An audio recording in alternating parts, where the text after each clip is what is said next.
Assalamualaikum warahmatullahi wabarakatuh. Perkenalkan, nama saya Ibnu Minafian dari kelas D3TT07A NIM 19 20 10 25. Di sini saya akan menyampaikan materi mengenai infrared wireless. Kata wireless sendiri artinya adalah tanpa kabel. Dalam hal ini hubungan telekomunikasi dengan menggunakan gelombang elektromagnetik sebagai pengganti kabel. Saat ini teknologi wireless berkembang dengan pesat secara kasat mata dan dapat dilihat dengan semakin banyaknya perangkat yang menggunakan teknologi wireless seperti Bluetooth, infrared, dan lain-lain. Dan di sini saya akan membahas mengenai infrared atau inframerah. Mungkin sistem komunikasi data yang untuk jarak yang pendek ini paling banyak menggunakan teknologi cahaya inframerah. Contoh yang paling umum adalah remote control dari kabel untuk perangkat TV, kemudian pemutar DVD, dan pada kebanyakan sistem audio CD stereo. Itu standar ini pada sebagian besar produk elektronik sudah sangat umum sehingga dianggap sudah biasa. Kemudian apa itu inframerah? Inframerah adalah radiasi elektromagnetik dari panjang gelombang yang lebih panjang dari cahaya tampak, tetapi lebih pendek dari radiasi gelombang radio.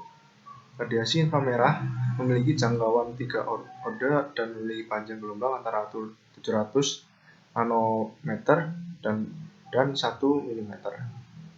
Sinar inframerah ini merupakan cahaya yang tidak tampak. Jika dilihat dengan spektroskop cahaya, maka radiasi cahaya inframerah akan tampak pada spektrum elektromagnet dengan panjang gelombang di atas panjang gelombang cahaya merah. Dengan panjang gelombang ini, maka cahaya inframerah ini akan tidak tampak oleh mata, namun radiasi panas yang ditimbulkannya masih terasa atau bisa dideteksi. Kemudian ada karakteristik dari inframerah. Yang pertama itu tidak dapat dilihat oleh manusia secara kasat mata. Kemudian tidak dapat menembus materi yang tidak tembus pandang. Dan dapat ditimbulkan oleh komponen yang menghasilkan panas. Kemudian panjang gelombang pada inframerah memiliki hubungan yang berlawanan atau berbanding terbalik dengan suhu. Ketika suhu mengalami kenaikan, maka panjang gelombang mengalami penurunan. Kemudian di sini ada gambar dari cahaya inframerah di antara gelombangnya itu di antara ultraviolet dan gelombang microwave sinyal inframerah. Kemudian gelombang inframerah ini dibagi menjadi 3 daerah. Yang pertama near inframerah atau inframerah jarak dekat, yaitu di antara 0,75 sampai 1,5 mikrometer. Kemudian middle inframerah jarak menengah di antara jarak 1,5 sampai 10 mikrometer. Kemudian yang ketiga ada far inframerah jarak jauh, jaraknya 10 sampai 100 mikrometer.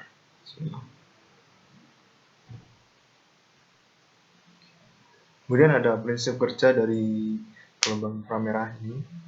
Sebagai salah satu standarisasi komunikasi tanpa kabel, inframerah ini dapat dikatakan sebagai salah satu konektivitas yang berupa perangkat kabel yang digunakan untuk menghubungkan atau transfer data dari suatu perangkat ke perangkat lain. Penggunaan inframerah yang seperti ini dapat kita lihat pada handphone dan laptop yang memiliki aplikasi inframerah. Ketika kita ingin mengirim file ke handphone, maka bagian inframerah harus dihadapkan dengan modul inframerah pada PC. Selama proses pengiriman berlangsung, tidak boleh ada benda lain yang menghalangi. Fungsi inframerah pada handphone dan laptop dijalankan melalui teknologi IRDA atau Inframerah Red Data Acquisition. IRDA dibentuk dengan tujuan untuk mengembangkan sistem komunikasi via inframerah. Kemudian ada kelebihan dari inframerah dalam pengiriman data. Yang pertama, pengiriman data dengan inframerah dapat dilakukan kapan saja karena pengiriman ini tidak membutuhkan sinyal. Pengiriman data dengan inframerah dapat dikatakan mudah karena termasuk alat yang sederhana. Kemudian pengiriman data dari ponsel tidak memakan biaya atau gratis. Yang terakhir, kebal terhadap interferensi radio dan elektromagnetik.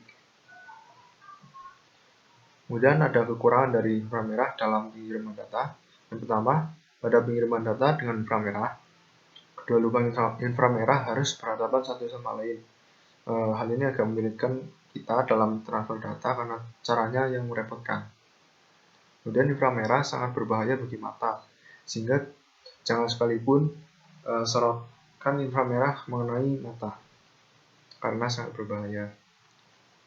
Kemudian pengiriman data inframerah dapat dikatakan lebih lambat dibandingkan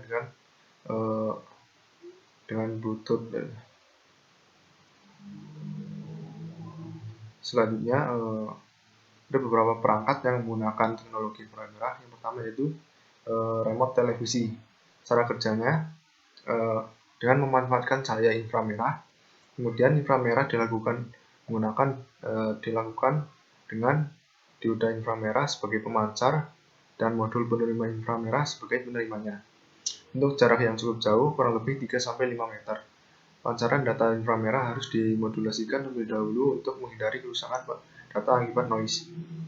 Untuk transmisi data yang menggunakan media udara sebagai media perantara biasanya menggunakan frekuensi carrier sekitar 30 kHz sampai dengan 40 kHz. Kemudian di sini ada gambar rangkaian inframerah transmitter IC.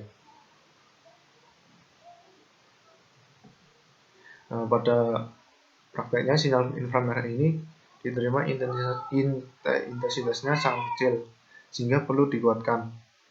Kekuatan sinar dan sudut data merupakan faktor penting dalam keberhasilan transmisi data melalui inframerah selain filter dan penguatan pada bagian penerimanya.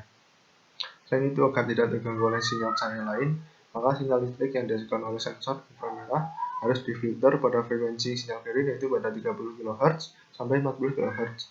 Selanjutnya, baik fotodioda maupun fototransistor disebut sebagai fotodetektor.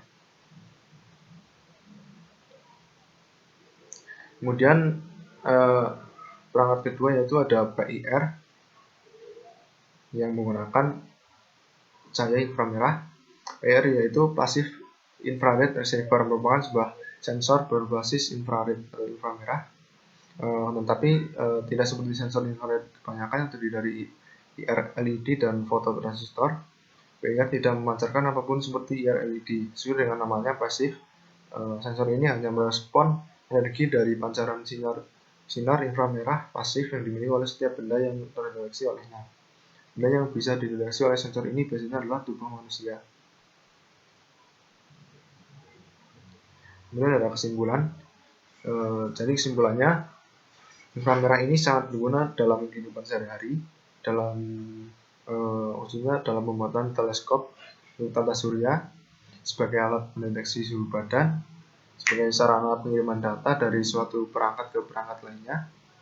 Kemudian sebagai pengiriman data yang dapat dilakukan kapan saja karena pengiriman dengan inframerah tidak membutuhkan sinyal.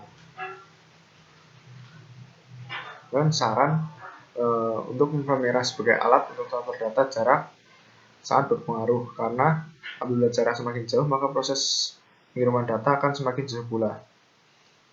Oleh sebab itu kami menyarankan untuk menekankan jarak dua device yang akan melakukan transfer data. Kemudian dalam penggunaan inframerah sebagai alat pendeteksi, ketebalan benda sangat juga berpengaruh. Jika benda sangat tebal, maka akan semakin sulit untuk dideteksi. Jadi dalam penggunaannya, inframerah masih sangat terbatas untuk mendeteksi suatu benda jika ada penghalang yang tebal. Saya kira cukup penyampaian materi dari saya. Jika ada salah kata, saya mohon maaf. Terima kasih. Wassalamualaikum warahmatullahi wabarakatuh.